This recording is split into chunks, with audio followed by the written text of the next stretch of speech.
Later this month, the Auditor General will take another hard look at the Phoenix pay system. Today, a public servant who has endured years of shortchange paychecks at tremendous personal costs joins us to put her face to a problem affecting thousands of her coworkers. Sophie Splawinski joins us from Montreal. Sophie, I don't know, they say opening your paycheck's like a box of chocolates because you never know what you're going to get in this government. But it's been 2 years ago this month since you started experiencing these problems. What's it been like for you? Actually, hi. First of all, thanks a lot for having me on here. I really do appreciate you guys taking the time. It's been 3 years. So Oh, wow. it's been since May of 2015, and it's been the toll that it's taken emotionally over the last 3 years has been excruciatingly painful. It's the least that I could say at this point. Tell me about what happens. Like, do you get a pay slip that's missing? Do you get some that's, less than you're expecting? And what does this do to your ability to pay your bills and keep your credit rating going?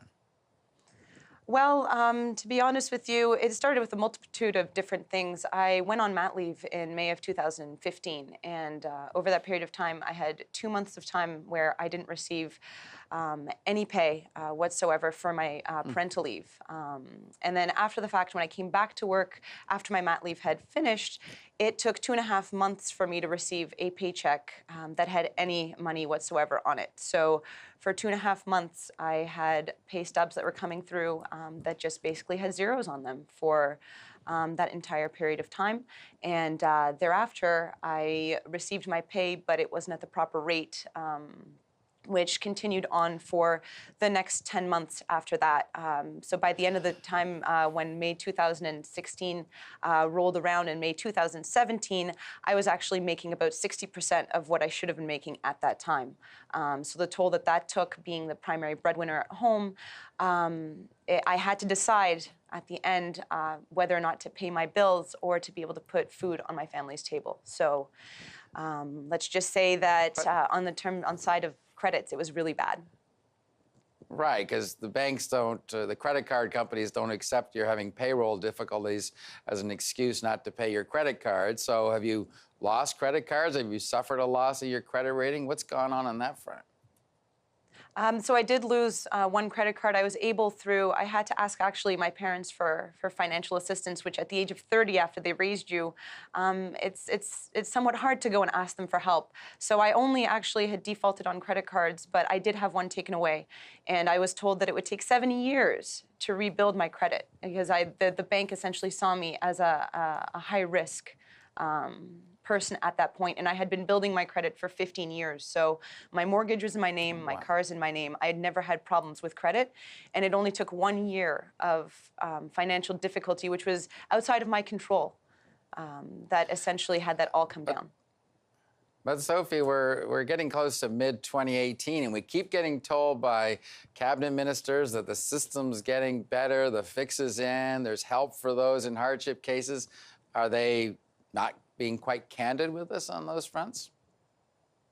To be honest with you, I know that my union's working really hard on trying to find a solution, and I know that my managers and people within my own department are doing their best. So I can't say for a fact what's going on above me. I'm not privy to that information. All I can hope is that, to be honest with you, for everyone, not just me, but everyone out there who has even had stories that are worse than mine, I'm just hoping that there is a light at the end of the tunnel. And I assume when Revenue Canada comes calling, do they tax on what you were paid or what you were supposed to earn? So it's what we actually do receive. So what we do receive, okay. It's also hard because we have our pay stub and we don't know if it's right or if it's wrong. So we have our job, and then on top of that, we also have to be accountants, and we have to try to go through every single pay stub and try to see if there's been a mistake that's been made, if we're paid accurately, and to keep tabs on what hasn't been done accurately, just to be able to follow up and be able to finally get what we are entitled to. All right. Well, Sophie, there's got to be light at the end of the tunnel sooner or later. We really appreciate you coming on to share your story. Well, thank you so much. And listen, at the end of the day, I do have to say one thing is that I am still proud to be a federal employee, and I do come out to my job every single day, regardless of whether or not my pay will be right. And I know that every single one of my coworkers are exactly in the same boat. And we're very proud to do what we do, and we're just hoping that the pay system will be resolved shortly. That's an understatement. All right. Thanks again, Sophie. Thanks. Coming Have a up, great afternoon.